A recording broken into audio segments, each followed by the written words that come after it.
СДСМ не може да го прифати фактот дека ги загуби изборите и продолжува да ја негира волјата на 455.000 гласачи кои ја поддржаа програмата на ВМРО-ДПМНЕ и Коалицијата за подобра Македонија.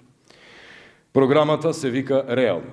токму затоа што сите проекти во неа се остварливи, конкретни, детално планирани и пресметани, со прецизна вредност и уште по прецизни рокови.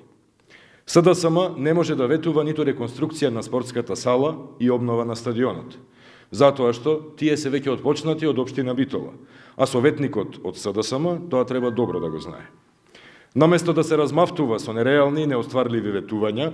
како она легендарното за по едно вработување од секое семејство, на кое што граѓаните се уште му се подсмеваат, СДСМ треба конечно да признае дека ги изгуби изборите